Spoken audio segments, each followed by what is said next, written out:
All right. 2 is Something Old School. Host Aaron, aka Shadowcaster. Today we're going to do a quick run through of X-Wing vs. TIE Fighter. This is going to be my next long-term playthrough.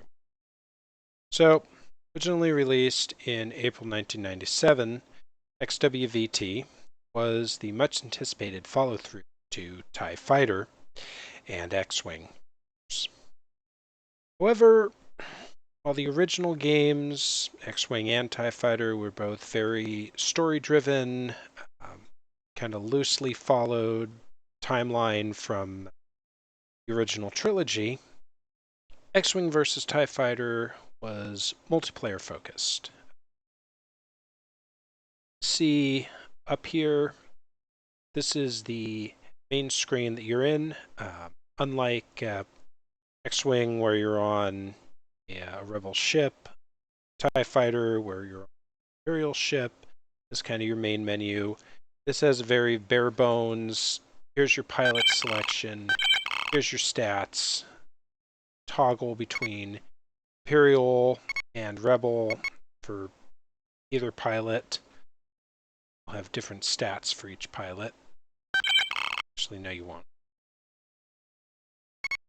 Yeah. Have different stats for your Imperial and Rebel careers.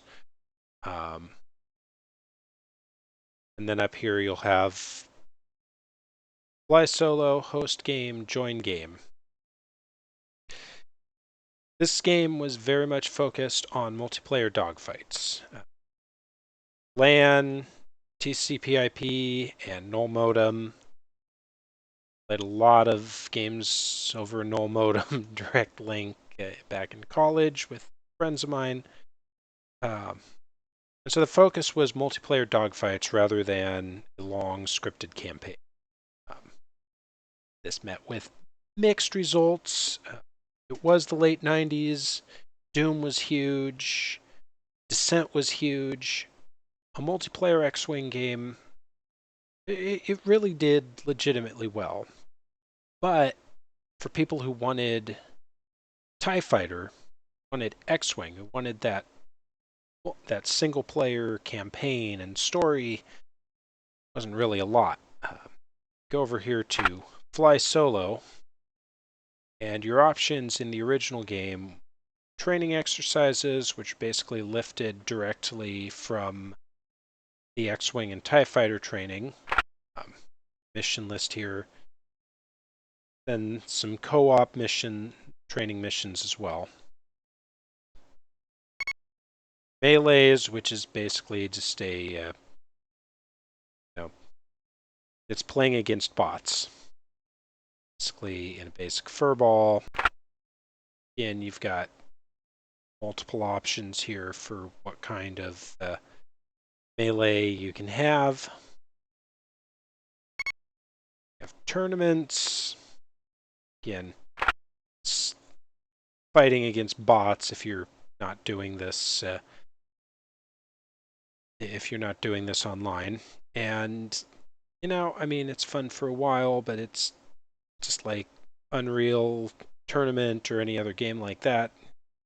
Fighting against bots is only fun for so long. Closest thing you had to a story was these combat engagements, which quasi-multiplayer focused. And battles, which were not all that scripted. Basically, it was kind of a random generated battle with some goals. So it was at least a nod to single player. Where this game really took off for single player was the Balance of Power campaign add-on, which finally gave fans what they wanted. You have the Balance of Power campaign, which buy this game from Good Old Games. It includes Balance of Power. It's a nice campaign button here. Here you can pick Imperial campaign if you're Imperial. Go Rebel. And you control the difficulty, you can manage the waves. That's essentially what there is to it.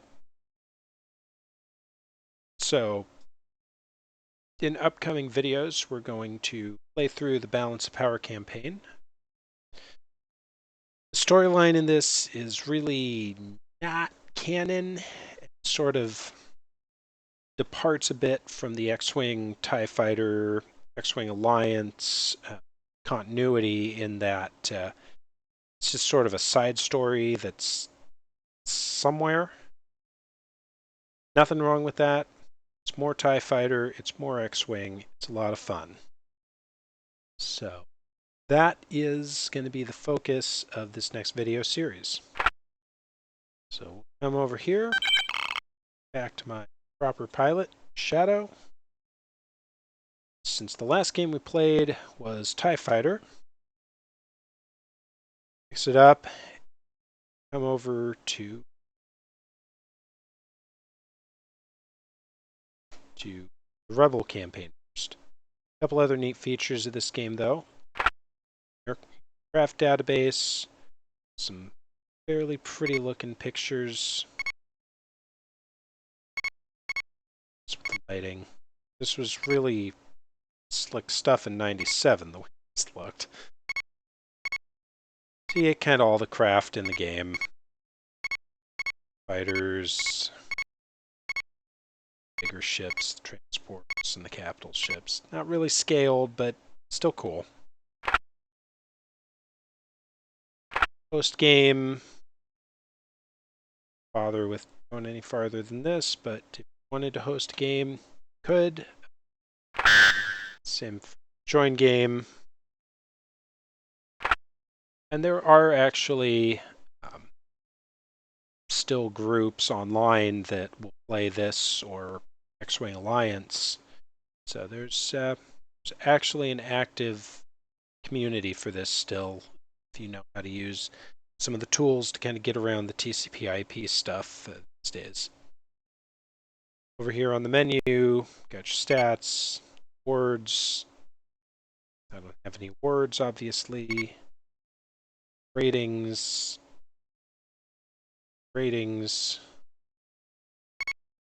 Mission achievements, I don't have any of those, or campaign medals, and there's no cutscenes yet.